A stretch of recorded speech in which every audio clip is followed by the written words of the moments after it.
comment ça va aujourd'hui? Ça va? C'est bientôt le week-end, donc on sait que vous n'allez pas être très attentifs, mais pourtant on a un contenu qui est plutôt qualitatif, donc on espère qu'on aura néanmoins votre attention.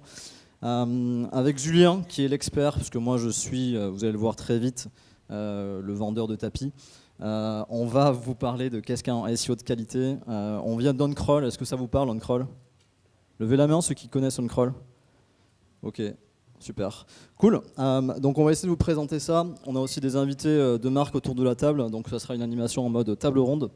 Mais avant ça, on va essayer de vous présenter un petit peu qui on est. Alors c'est pas très poli, je vais commencer par Julien.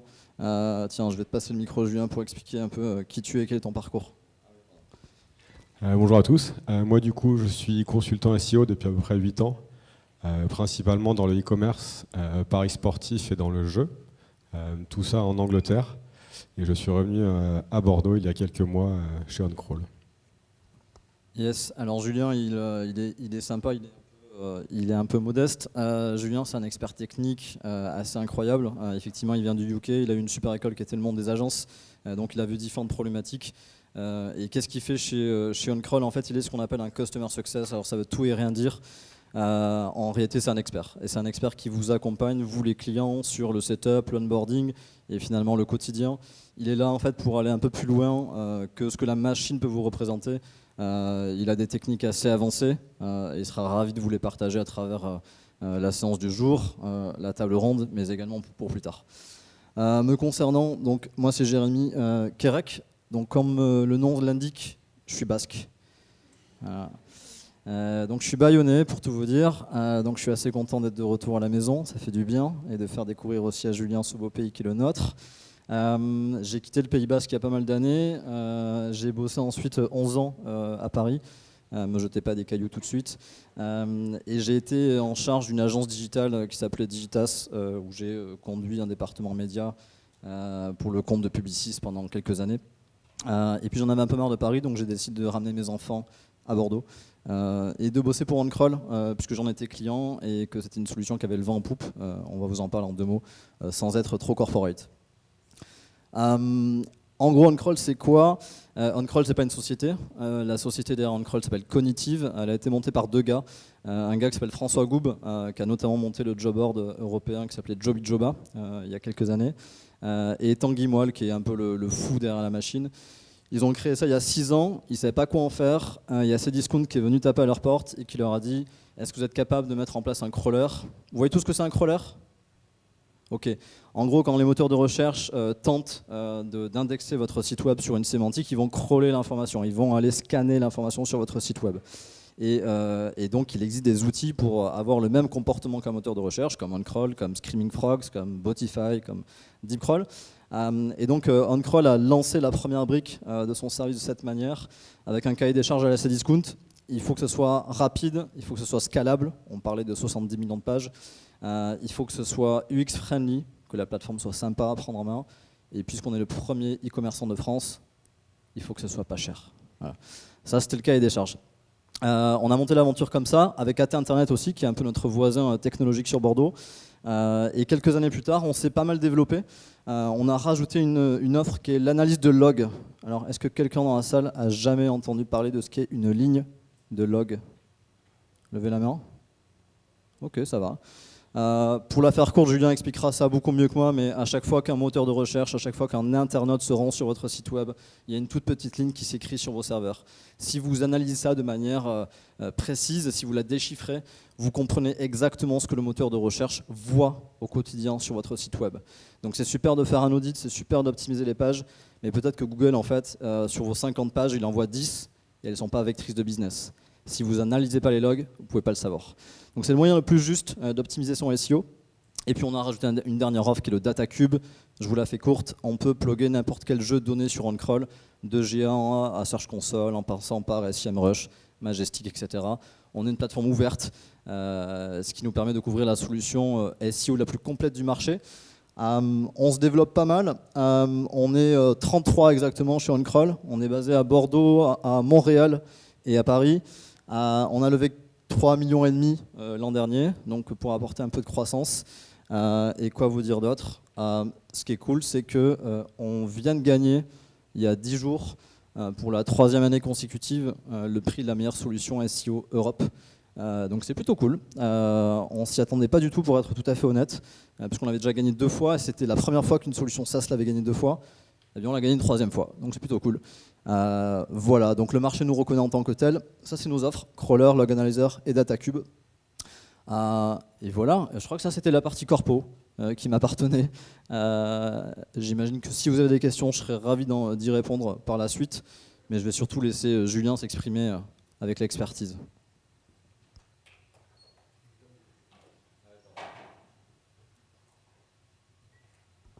Merci. Du coup, avant de parler qu'est-ce qu'un bon SEO de qualité, on va d'abord parler d'une évolution au niveau du changement du comportement des utilisateurs et comment ils font des recherches sur Internet. Du coup, en 2015, Google annonçait qu'il y a plus de recherches maintenant sur mobile que sur desktop. Et en fait, en gros, toutes les recherches se faisaient sur ordinateur. Maintenant, on est passé sur smartphone. Le parcours utilisateur souvent se commence sur smartphone, on va finir son achat sur ordinateur. Après, par rapport à ça, qu'est-ce qu'ils ont remarqué? Vu que tout le monde est sur smartphone, les comportements sont complètement différents. On veut de l'information tout de suite, que ce soit pour savoir des informations, pour savoir où est-ce qu'on peut aller, pour acheter directement. On veut faire des activités directement, et tout se fait directement par téléphone. Et le moteur de recherche, en fait, veut répondre directement à cette question. Du coup, un petit exemple, comme Jérémy l'a dit tout à l'heure, moi, c'est la première fois que j'ai un Bayonne. Du coup, en partant de Bordeaux, j'étais là, par où est-ce qu'on passe? Combien de temps on va y aller? En faisant la recherche, Google me répond. Je fais bon, c'est pas mal, Bayonne, est-ce qu'il va faire beau? Est-ce qu'on va y rester 1 jour, 2 jours? Là, on peut voir, une fois de plus, le moteur répond. Vu que j'étais nouveau à Bayonne, je me dis qu'est-ce qu'on peut faire? Encore une fois, toujours depuis mon téléphone, j'ai la réponse. On me dit, on peut regarder des musées, des choses comme ça. Moi, les musées, ça ne m'intéresse pas trop, pour être honnête. Du coup, moi, je veux faire du surf. Qu'est-ce que je peux faire dans le coin? Et là, encore une fois, je tape juste 2-3 mots-clés et le moteur me répond. Je vais toujours sur aucun site, j'ai toutes les réponses directement. Un dernier exemple, par exemple, on va aller faire du surf, très bien. Quelle est la taille d'une planche de surf? Et en fait, ça montre que tout ça, les gens maintenant sur mobile n'ont plus le temps en fait. Il faut leur répondre directement, il faut que votre site il soit clair directement, il faut répondre à toutes ces problématiques et Google, en plus de ça, va récupérer un maximum d'informations sur votre site et va directement les envoyer aux utilisateurs. Donc le mobile a pris un gros shift. Et après, par rapport à ça, Google a fait une nouvelle annonce. Au début, il analysait les sites d'un point de vue utilisateur desktop. Dernièrement, il a dit on va tout analyser en mobile first. Donc en gros, si vous n'avez pas un site qui est mobile friendly, vous risquez rien en fait. Ceux qui sont mobile friendly risquent d'être meilleurs que vous en fait. Et donc il y a eu ce shift dans l'analyse des sites, de comprendre votre contenu et de comprendre votre site. Du coup, cette annonce avait été faite en 2016. Il y a quelques mois, ils avaient annoncé que 50% des sites étaient passés en mobile first. Donc ça, c'est une grosse problématique qui intéresse, qui inquiète tous les SEO. Du coup, il faut vraiment faire attention à ça maintenant. Est-ce que tout le monde sait comment Google fonctionne ou pas du tout, ou un petit peu, pas tellement? Bon, pour le faire simple, en gros, il y a 3 axes qu'on répète souvent dans le monde du SEO, c'est le contenu, la technique et les liens. En gros, le contenu, c'est de quoi parle votre site. Si vous vendez par exemple des planches de surf, est-ce que vous parlez bien de planches de surf et pas de maison? La technique, est-ce que tout votre site est accessible à Google? Est-ce qu'il peut visiter toutes les pages? Est-ce qu'il comprend bien toute la structure? Et finalement, les liens.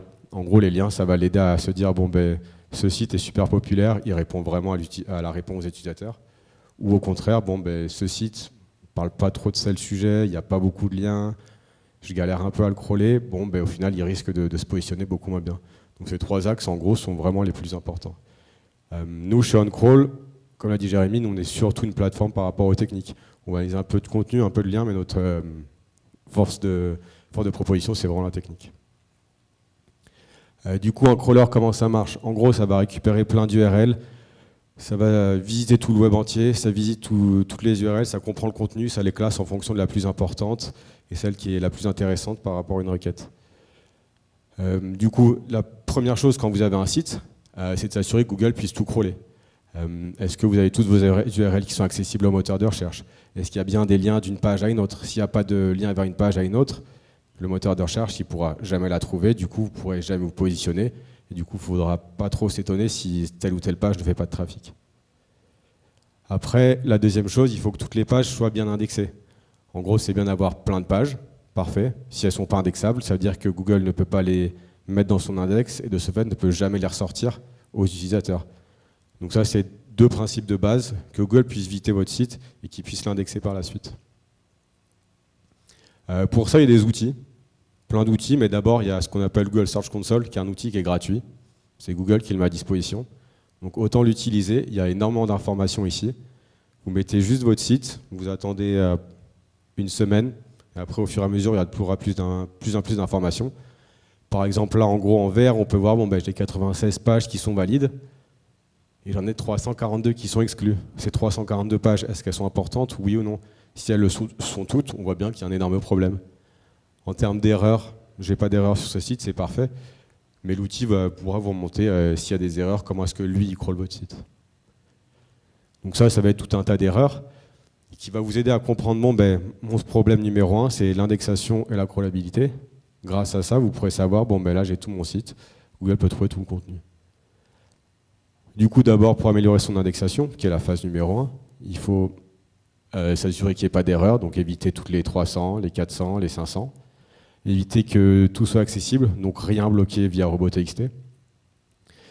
S'assurer qu'il n'y ait pas de balises non index sur les pages qui sont importantes. Et après, toujours monitorer, tester dès que vous faites un changement, est-ce que Google l'a bien pris en compte. Bien sûr, nous, chez OnCrawl, on peut aussi le vérifier, toutes ces informations-là. Une fois que tout son site il est bien crawlé, il est bien indexé, il va falloir commencer à l'optimiser un petit peu. Vous avez quelque chose qui est à dispo, on va l'optimiser, on va l'améliorer pour encore plus générer de trafic. Et, par exemple, là, quand vous faites une recherche, tout en haut, il y a la balise title, donc il y a un peu la balise la plus importante dans le SEO. La métadescription, c'est l'espèce de contenu qui est juste en dessous, qui n'a aucun impact sur le positionnement, mais en gros qui va dire, si vous avez un texte qui est intéressant, qui incite l'utilisateur à cliquer, ça va vous générer plus de trafic.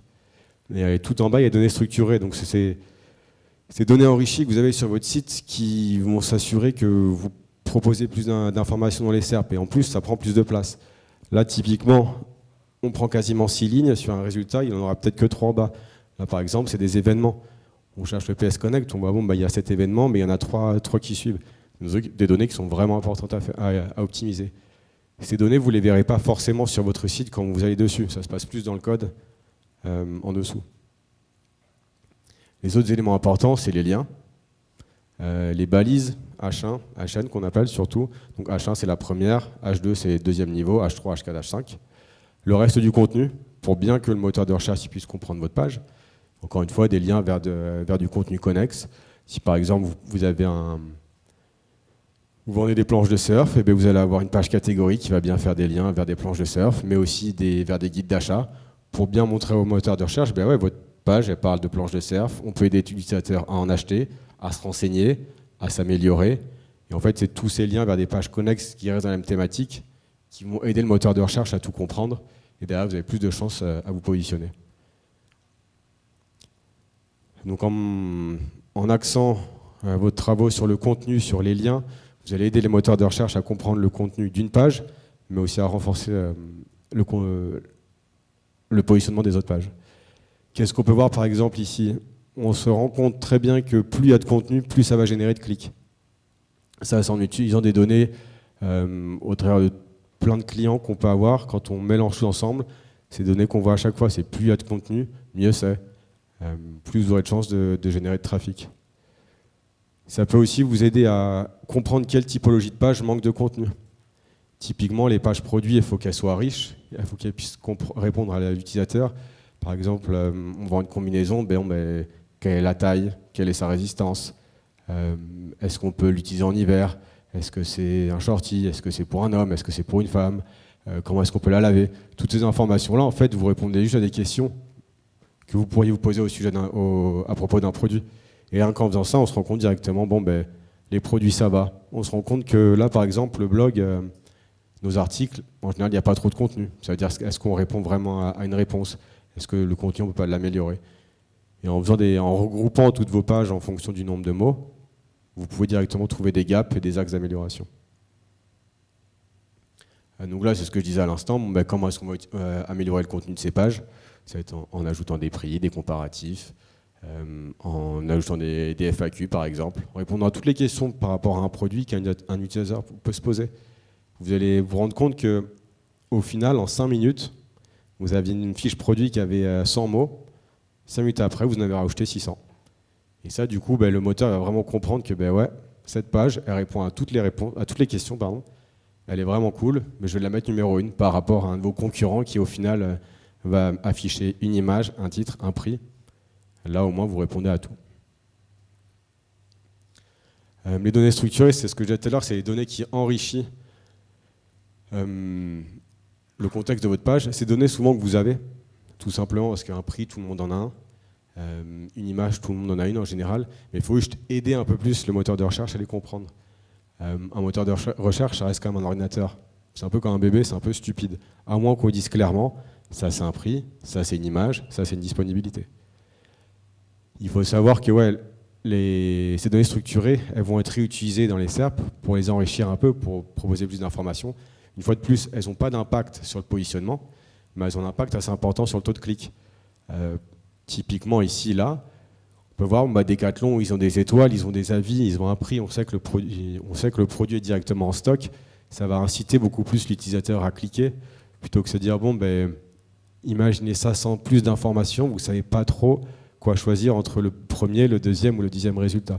Avec toutes ces données, je te dirais à Google, regarde, ça, ce type d'information, c'est ça, réutilise-le et montre-le à nos utilisateurs. Donc ça, par exemple, c'est pour une recherche desktop, enfin une recherche mobile normale. Et depuis peu, Google a aussi modifié les résultats de recherche image. En ce moment, toute la recherche image, c'est un nouveau gros shift que Google est en train de prendre, tout simplement parce qu'il y a de plus en plus de recherche image, surtout au niveau du e-commerce. Du coup, grâce à ça, avant, on affichait juste une liste d'images, point barre. Maintenant, Google commence à récupérer un peu le contenu de vos sites et à le rebalancer directement dans la recherche image. Donc, que ce soit des produits, par exemple des vidéos, des recettes, on va ressortir une fois de plus le prix, le stock, la marque. Il faut dire que Pinterest, en fait, un aparté, Pinterest, avant, tout ce qu'ils faisaient, c'était du Google Images. Et Google s'est rendu compte, Pinterest, ils sont en train de nous bouffer de la part de marché. Nous, on a toutes les informations, et on va faire exactement pareil. Et c'est pour ça qu'il faut vraiment axer, en tant qu'e-commerce, sa recherche via les images, et c'est super important, et c'est assez facile. En gros, en ce moment, il n'y a pas grand monde qui s'en sert, alors vous pouvez facilement générer beaucoup de trafic. Pour les données structurées, c'est assez simple. C'est juste des petits bouts de code à mettre dans votre HTML. Il y a une documentation qui est super bien faite, où il y a tout. Tous les éléments ne sont pas encore utilisés par Google, mais à côté, il y a un consortium qui est en train de rajouter de plus en plus de balises que les gens vont utiliser. Plus elles seront utilisées, plus Google va se dire finalement tout le monde utilise ça, on va utiliser cette info et on va la faire ressortir. Et là par exemple il suffit de coller son URL et Google vous dit directement ça marche, ça marche pas, ça il faut le réparer, là il manque des informations. Donc vous identifiez votre page, tous ces éléments je les ai, vous mettez votre markup, vous demandez à votre développeur et vous vérifiez tout. Du coup là il y a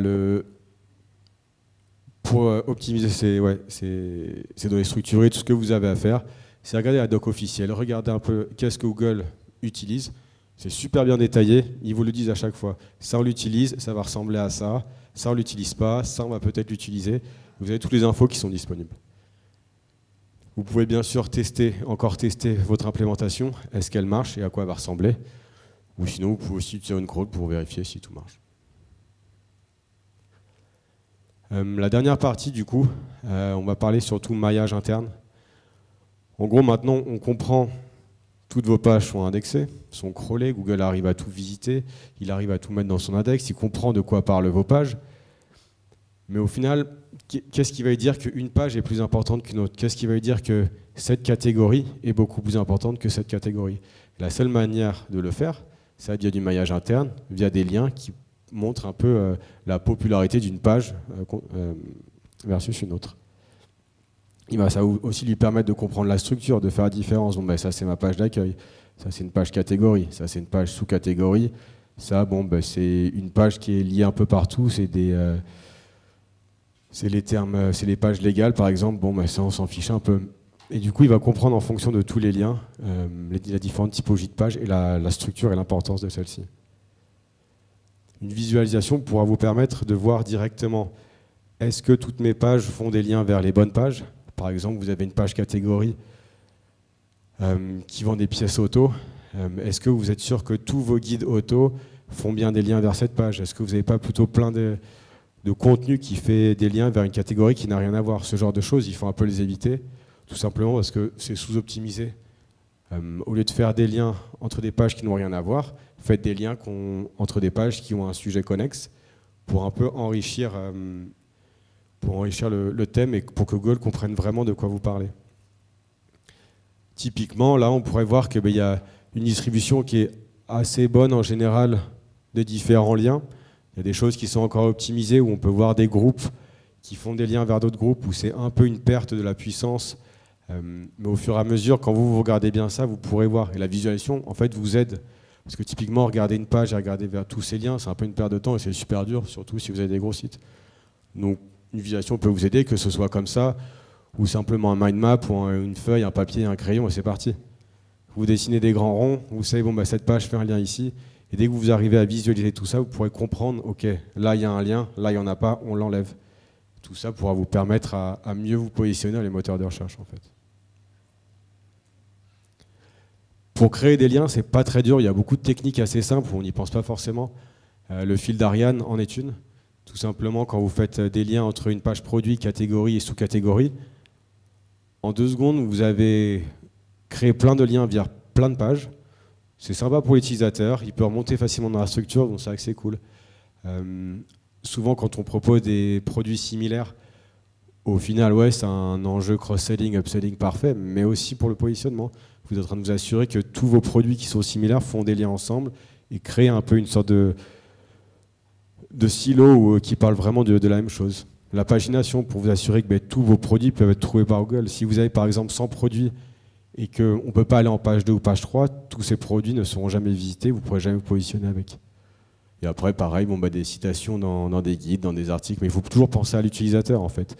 Est-ce que d'une page, il peut accéder à une autre? Qu'est-ce qu'il va trouver derrière? Plus vous faites ça, en fait, plus le moteur comprend, en fait, ouais, cette page répond à tout, parce que au final, certes, il a atterri sur un produit, mais depuis ce produit, il peut aussi en trouver d'autres. Il peut trouver plus d'informations sur tel sujet. Et souvent, c'est comme ça qu'un moteur de recherche fonctionne. En gros, c'est tant qu'il répond à l'utilisateur, c'est parfait. Si un moteur n'a pas d'objectif d'envoyer une page où il n'y a rien d'autre à faire, en fait. Tant qu'on peut toujours se naviguer, vous aurez plus de chances de vous positionner. Des solutions pour visualiser le maillage, une fois on-crawl ou des papiers ou autre chose. Il y a plein de choses. Commencez par du papier et un crayon, c'est le plus simple. Jouez un peu avec Excel si vous voulez. Mais tout ça va vous aider à améliorer votre maillage interne. C'est un peu comme quand on fait des liens externes. Donc ça, c'est depuis d'autres sites. Là, c'est vraiment vous concentrer sur ce que vous maîtrisez, en fait. Maintenant qu'on a un peu abordé tous ces sujets de comment optimiser son site pour du e-commerce, on va faire une petite table ronde pour avoir l'avis de différentes personnes, voir ce qu'ils font eux dans leur vie de tous les jours pour améliorer leur positionnement.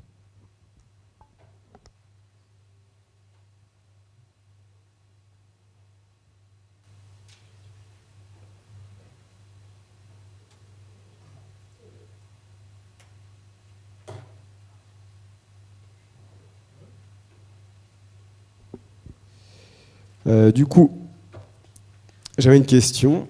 La première, comment est-ce que vous utilisez la navigation à facettes pour scaler votre acquisition de trafic? Donc juste avant de commencer, la navigation à facettes, c'est ce qu'on appelle les filtres. En gros, vous arrivez sur une page catégorie et bien souvent à gauche, vous pourrez cliquer sur plusieurs filtres. Et c'est quand vous utilisez ce module-là, justement, pour générer encore plus de pages et plus de trafic. Alors nous, on n'a pas utilisé la navigation à facettes parce que ça nous empêchait justement d'avoir des pages, ça nous mettait des filtres et ça nous empêchait d'avoir les pages. Donc du coup, par exemple, sur des marques, en fait, moi, mes clientes, donc j'ai une marketplace qui fait de la mode. Donc moi, mes clientes, elles cherchent robe et puis le nom de la marque. Et donc du coup, avec la navigation à facettes, j'arrivais pas du tout à avoir des pages et pouvoir créer des métadesks, des liens, etc. Donc du coup, grâce à Mathieu de MyWeb, j'ai j'ai réussi à créer, on a créé des catégories marques, et donc du coup mes marques sont devenues des catégories et donc des pages avec et donc des sous-catégories, robe longue, robe courte, avec la marque derrière associée. Donc ça fait énormément de catégories. Alors pour ma part, les facettes, je les ai contournées aussi. C'est un site qui est en pur développement avec un configurateur. Et il était avec un générateur d'attributs, et ainsi de suite. Donc c'était très difficile de gérer les filtres.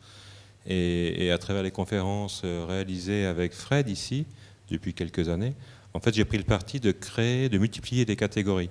Donc d'avoir une structure de site avec une page principale, des catégories de catégories, des catégories de produits, et donc de multiplier pour 1300, 1400 produits en ligne, d'arriver à un total d'à peu près 500 catégories qui ont le bénéfice d'être chacune des landing pages et donc de pouvoir travailler le référencement beaucoup mieux qu'avec des filtres.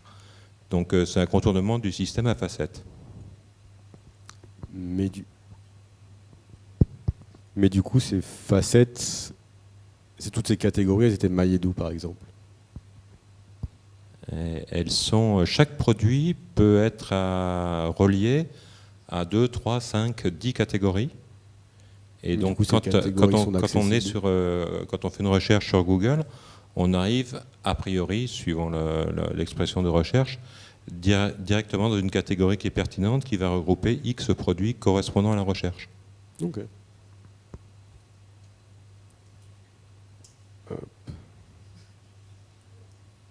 Non mais c'est intéressant parce que je sais que moi c'était plus une autre stratégie où justement on avait tous ces filtres qui nous généraient des pages et on trouvait juste des logiques en fait de bon ben si pour telle combinaison de filtres on a plus de 5 produits, on génère automatiquement des titres et des descriptions et comme ça en gros ça était un peu en mode autopilote, on n'a rien à faire, on a juste des logiques, si jamais ça remplit ça, ça et ça, elles étaient de manière automatique, elles étaient optimisées de manière automatique.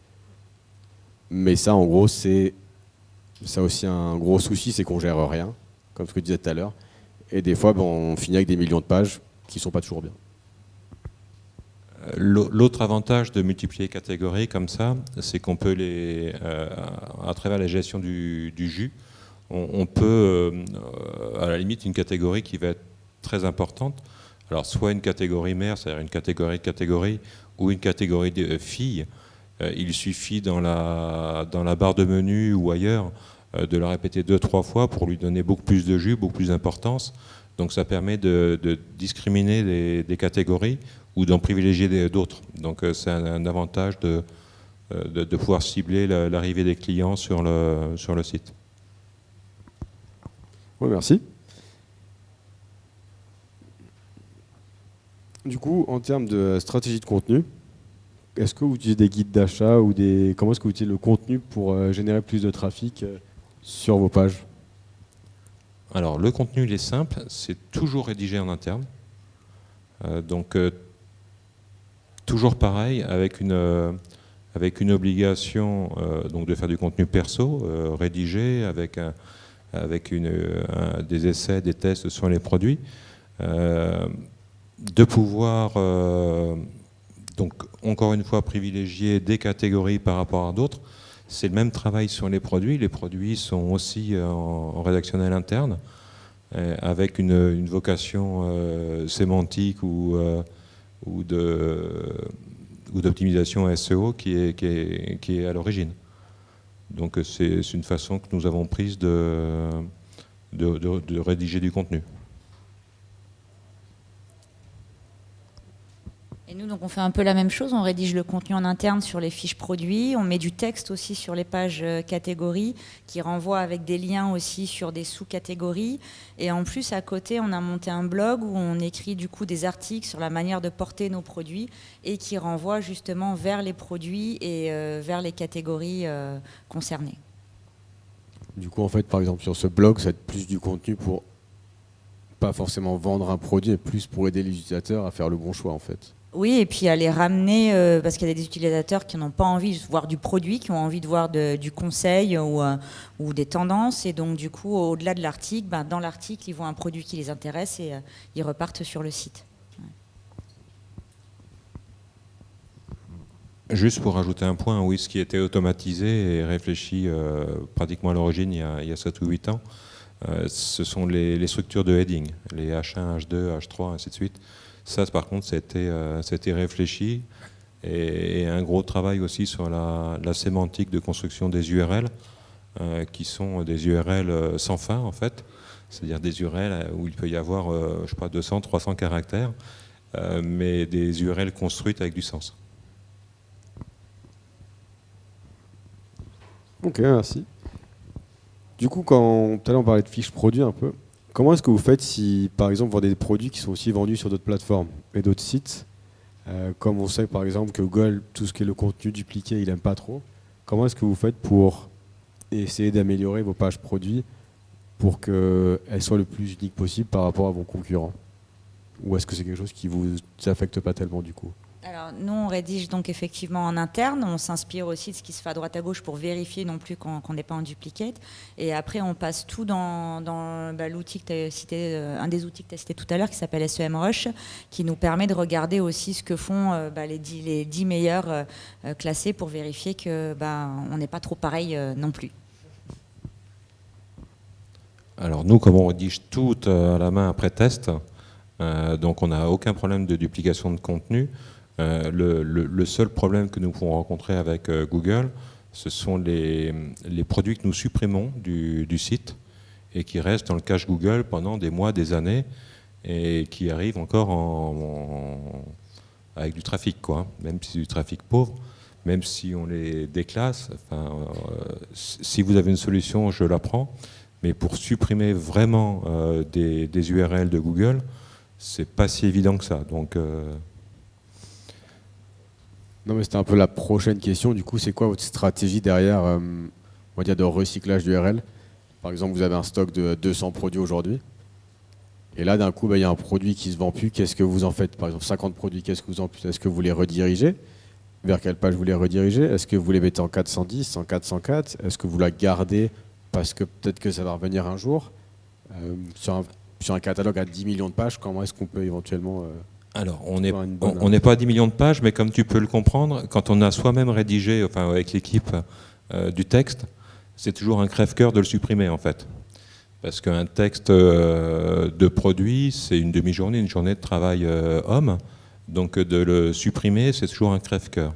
Donc on essaye dans la mesure du possible, et c'est toujours un conflit que j'ai avec mes salariés, parce que moi j'ai horreur de supprimer des URL.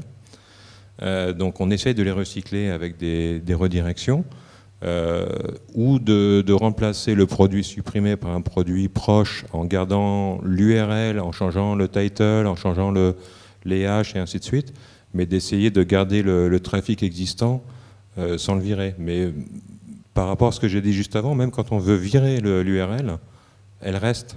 Donc elle n'est jamais complètement supprimée de la mémoire de M. Google. Donc bon, mais quand c'est du travail perso, quand c'est pas un CTRL-C, CTRL-V, c'est toujours délicat de supprimer un produit. Oui. Alors nous, on a pris le parti de ne pas les supprimer pendant un mois. Donc le produit apparaît en oups vendu avec dessus des propositions d'articles similaires. Et puis comme on a un flux de produits, comme c'est de l'outlet, on a un flux de produits assez important, un turnover assez important. On a mis aussi une petite bannière qui permet aux clientes de cliquer et dire ben voilà, moi ce produit j'aimerais bien. Et donc du coup on renvoie un mail automatique à nos boutiques partenaires ou futurs partenaires. Donc ça nous permet de faire la prospection en même temps pour essayer de leur retrouver le produit. Et au bout d'un mois, ce produit, on le redirige vers la catégorie globale de la marque. Voilà. Ok, merci. Et pour terminer un peu, est-ce que vous pourriez nous partager des chantiers que vous avez mis en place dernièrement, des petits conseils par rapport à tout le monde? Qu'est-ce qui a marché? Qu'est-ce que vous avez essayé qui a vraiment marché, qui a généré beaucoup de trafic, ou au contraire, où ça arrive, vous êtes complètement planté et vous le déconseillez hautement? Alors la dernière bêtise, elle ne vient pas de nous, elle vient de Google, de son algo du mois de septembre, qui nous a fait perdre la moitié du trafic pendant 4 ou 5 mois, avant qu'ils retombent sur leurs pattes au mois de mars et reviennent dans l'ancien algo qui nous permet de redevenir leader sur notre marché. Mais la dernière bavure, c'est ça. Mais enfin, quand il y a une bavure, on essaie de la mettre à profit. C'est-à-dire que j'ai quand même passé, avec certains spécialistes locaux, j'ai quand même passé quelques jours, quelques semaines à essayer de comprendre pourquoi du jour au lendemain, des concurrents qui étaient secondaires se mettaient à devenir meilleurs que nous. Donc on a tout essayé, tout testé. Bon, il s'avère que c'est juste une bavure de Google, mais on s'est retrouvé à une période avec du Cdiscount ou du Amazon devant nous sur des fauteuils roulants, ce qui n'était pas très légitime quand même. Mais bon, le dernier chantier, c'était ça. C'était ça en fait. Après, le chantier actuel, c'est de... Alors ça peut être profitable pour pas mal de personnes, c'est d'essayer de nous rendre plus indépendants pardon, de la banque. C'est à savoir de prendre un système de paiement indépendant qui puisse nous permettre de basculer d'une banque à l'autre et d'avoir une meilleure expérience client et plus de rassurance à ce niveau-là. Et en même temps, alors c'est pas du référencement, mais ça sera de travailler les différents scénarios en cas d'abandon de paiement ou d'échec de paiement, sachant que nous sommes sur des paniers importants et que nous sommes souvent au-delà des maxi des cartes bancaires des clients. Donc ça va être le gros chantier des mois à venir. Nous, la première bavure qu'on a faite, c'est vouloir bien référencer toutes nos pages sans utiliser d'outils et donc du coup de vouloir rédiger le contenu partout, les bonnes métadesks, etc. Et au bout d'un moment, c'est quand plus on a de pages, plus c'est compliqué. Donc du coup, c'est là qu'on a pris un outil qui nous a permis d'analyser nos pages et de voir que là, il n'y avait pas besoin de faire plus de contenu parce qu'il était déjà bien et qu'on n'avait pas de levier supplémentaire. Parce que en fait, contrairement à Eric, nous, on a une problématique de concurrence où en fait on a vraiment des grosses marques qui sont au-dessus de nous, donc c'est plus compliqué à se positionner et donc du coup c'était plus facile pour nous et beaucoup moins chronophage de se positionner là où on avait encore des leviers et simplement là des fois sur une page on nous dit bon ben voilà il y a juste à rajouter un lien, là le contenu il est bon, vaudrait mieux déplacer le référencement sur cette page et les outils nous font gagner énormément de temps là-dessus quoi. Mais du coup en fait quand vous voyez ça dans les outils, Oui. vous faites quoi? Vous savez directement quelle est la meilleure option ou vous allez prendre sur 10 pages on va essayer ça, sur 10 autres pages on va essayer ça, ou en général c'est l'outil vous donne une recommandation et elle marche?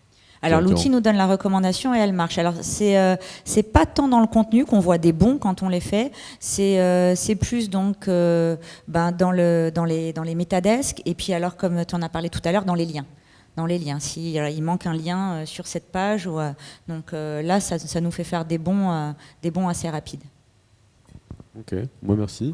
Une autre question. On parlait des descriptions et on ne le voit pas souvent encore dans les moteurs de recherche ou dans les résultats. Les emojis par exemple dans les descriptions, vous avez déjà essayé ou non? Parce que je sais que ça peut paraître stupide. Il y a beaucoup de gens qui sont là, mais image de marque, on ne peut pas le faire, Google ne les montre pas tout le temps. Mais qui les a vraiment essayés et quel est l'impact en fait? Alors, nous, on ne les a pas essayés. On les a essayés dans les réseaux sociaux. Et effectivement, là-dessus, il y a eu un peu plus d'impact. Mais non, en référencement, on ne les a pas encore utilisés. Ouais, j'en ai simplement entendu parler des emojis dans les... Mais bon, pareil, pas essayé. Et puis bon, on essaye de... je comprends que ça puisse amener du trafic, mais on essaye de garder une image qui reste sobre au niveau des recherches. On est un métier qui est réglementé, donc on ne peut pas faire non plus n'importe quoi à ce niveau-là. Donc pas testé et ne sera pas testé dans le futur. Ok, très bien. Merci pour vos réponses du coup. Est-ce que vous avez des questions dans la salle?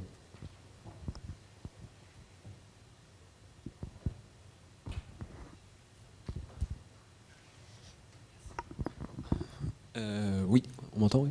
Oui, j'ai une question pour toi, Julien. Il y a peu de temps, je suis allé voir une conférence avec Frédéric Bobet et Paul Sanchez au SO by Net de la dernière fois, à Bordeaux, il y a un mois à peu près. Et du coup, il parlait, donc je reviens dans le fil d'Ariane de maillage interne. Il parlait en fait, ce fil d'Ariane, de le déplacer en bas de page et de le remonter avec du CSS. Donc je voulais en fait savoir ton avis, ton ressenti, si tu connaissais cette technique et si tu l'avais testé. Voilà. Personnellement, non. De monter les liens, pas forcément sur le fil d'Ariane, je l'ai fait dans le passé, plus des liens sidebar, où on va un peu les modifier. Le positionnement, est-ce que c'est en bas ou en haut? En général, plus un lien va être haut dans la page, plus il aura de force, en gros. Mais après, en même temps, par rapport au fil d'Ariane, tu vas voir que des gens comme Apple, eux, leur fil d'Ariane, il est tout en bas de page. Pourquoi? Quand tu es sur un smartphone, tu as scrollé tout en bas, ils ont des pages produits qui sont très grandes comme ça. Et bien depuis tout en bas, tu peux directement retourner à n'importe quelle catégorie. Donc là, dans un sens, ça pourrait se dire, bon, ben, le mettre en bas, c'est très bien, le remettre en haut et le monter avec du CSS, ouais, pourquoi pas. Après, ouais, je pense que t'essayes, tu vois ce qui marche. Après, tous les scénarios sont différents. Tu peux te dire, bon, ben, moi, je travaille dans les paris sportifs, j'ai fait des choses dans le pari sportif, tu le fais dans l'e-commerce, ça ne marchera jamais. C'est des milieux qui sont complètement différents et Google les traite différemment parce que, bon, ben, ça, c'est super protégé. Tu ne peux pas faire n'importe quelle modification et ça marchera. Ça, c'est une thématique où ben, tout le monde s'amuse et on fait un peu ce qu'ils veulent, quoi. Donc, je dirais, essaye, vois ce qui marche sur quelques pages, vois quel est l'impact et après, ben, implémente partout. Et du coup, tu as des bons résultats ou... Ok. Merci.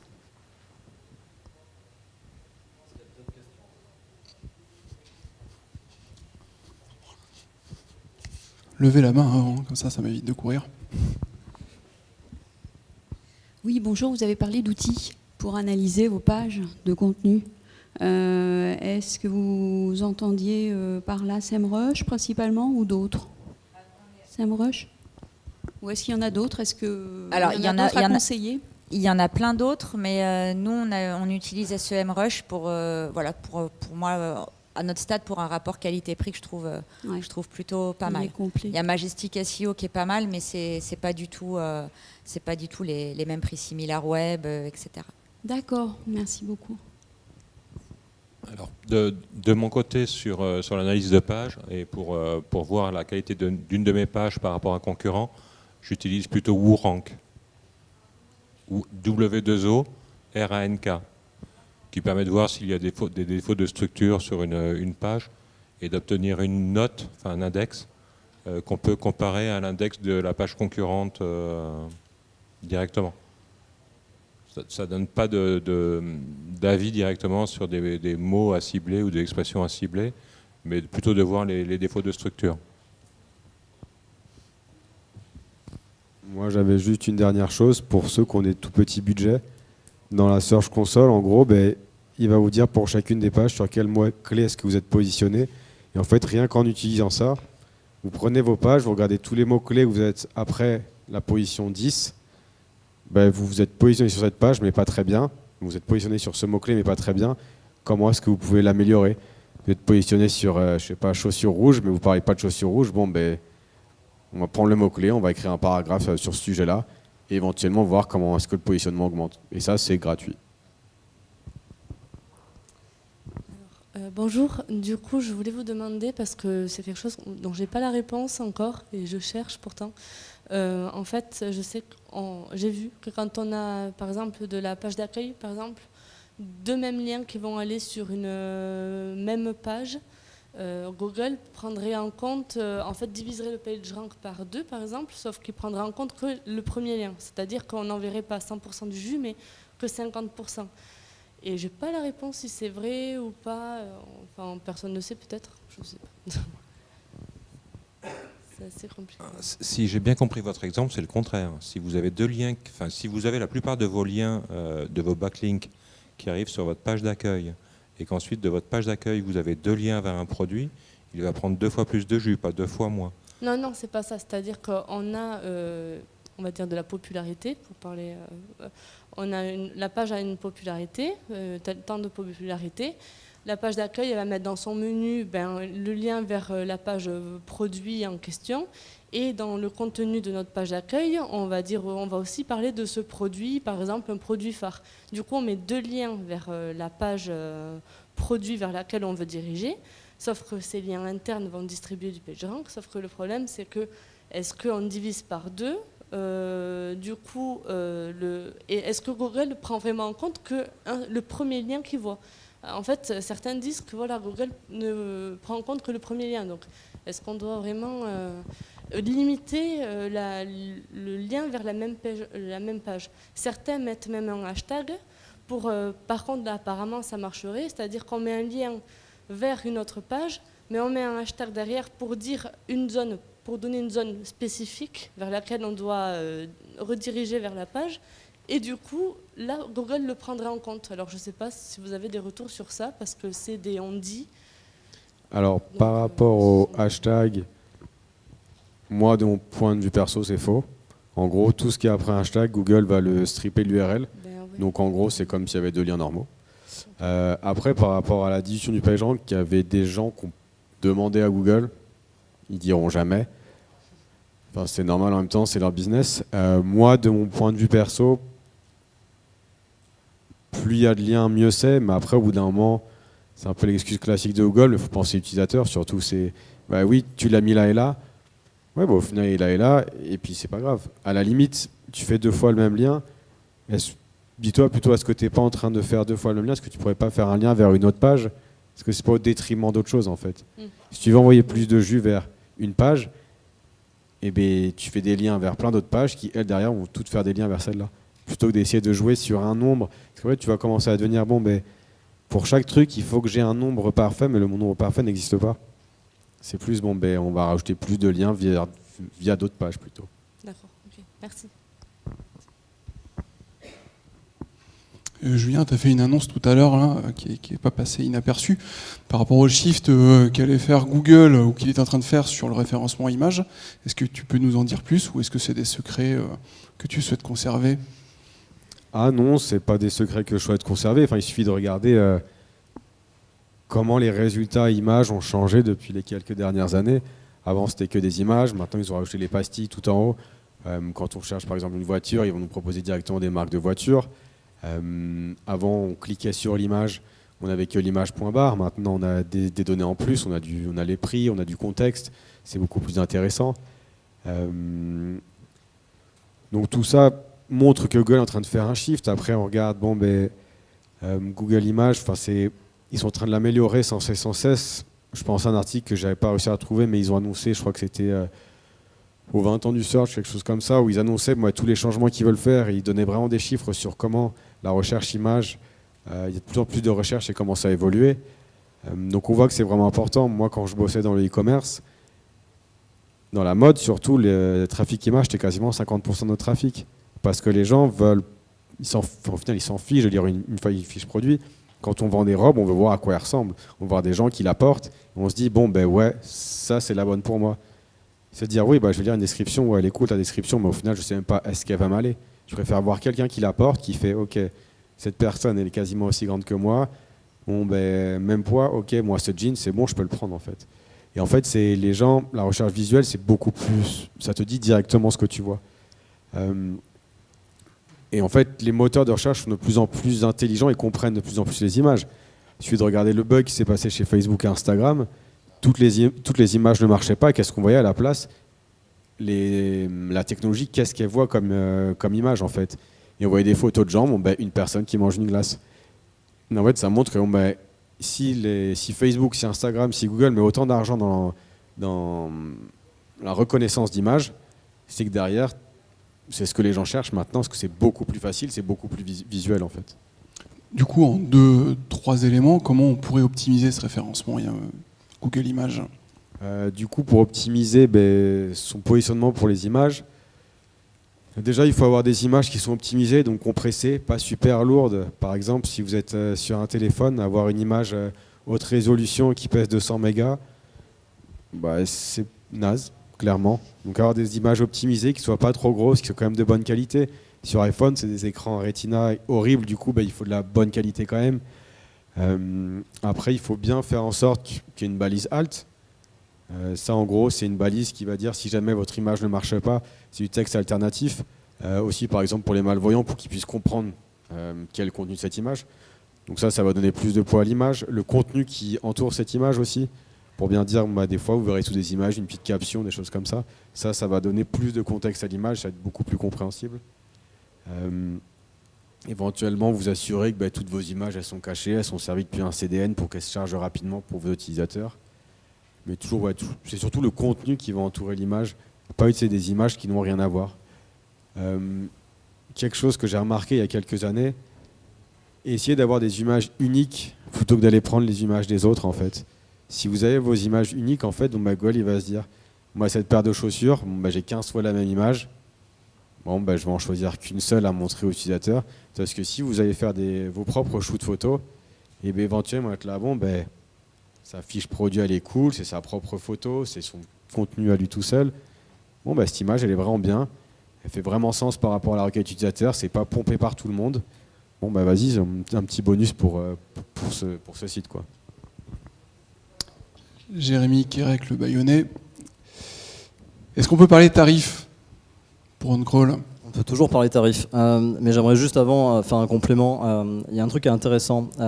On est tous dans une recherche qui est un peu plus complexe qu'auparavant. Avant, le moteur de recherche était une page de résultats.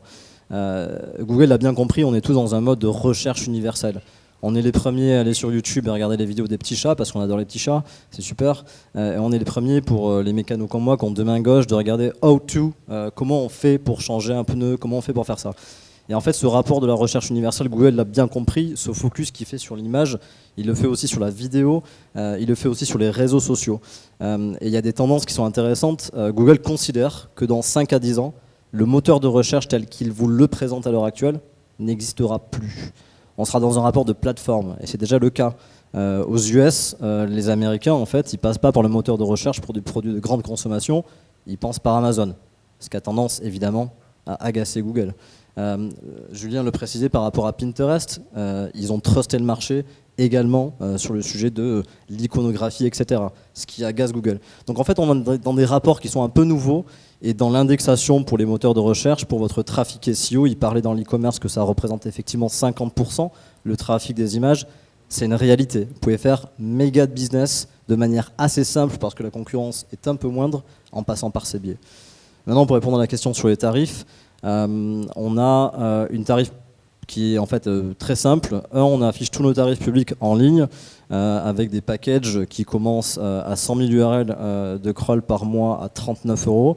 On est extrêmement agressif sur le positionnement prix par rapport à des offres comparables. Qu'est-ce qu'une offre comparable ? On considérera que Screaming Frog est un super outil, mais ce n'est pas une offre qu'on peut comparer à notre solution, dans le sens où c'est une solution qui est desktop, qui n'est pas une solution SaaS et qui vous demandera de retravailler énormément sur des spreadsheets, des fichiers Excel, toutes les données pour faire les analyses croisées.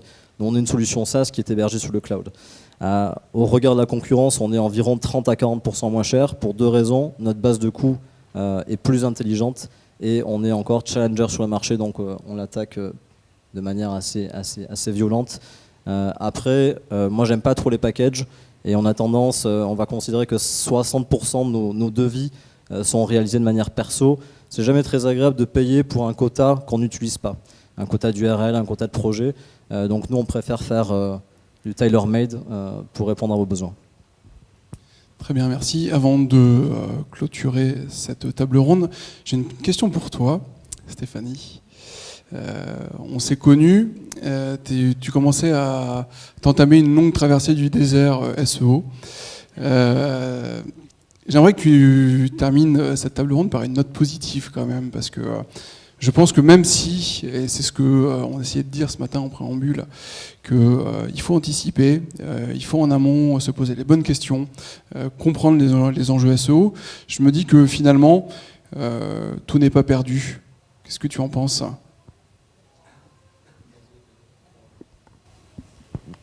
Oui, nous, on ne s'était pas posé la question, enfin, on n'avait pas réalisé avant ce problème, le fameux problème de navigation à facettes. Donc, du coup, on s'y est mis assez tard, mais c'est vrai qu'on a on a bondi assez rapidement. Donc oui, il n'est jamais trop tard, quoi. Et puis ça peut être assez rapide. Je crois qu'il y a une période l'année dernière où on a été, bon, quand tu pars de loin c'est facile, mais on a été pendant 2-3 semaines consécutives meilleure progression française sur le. Donc voilà, rien qu'avec les Metadesk, c'est nous ce qui a fait le plus de levier, c'est du coup Ballistite, Metadesk et lien. Moins le contenu, s'il y en a qui veulent travailler dans l'urgence, c'est moins le contenu qui a fait l'effet de levier tout d'un coup. Faut y passer après, hein, mais c'est moins le contenu qui a fait de l'effet. Donc c'est pas si long. Très bien, vous pouvez les applaudir. Merci à vous.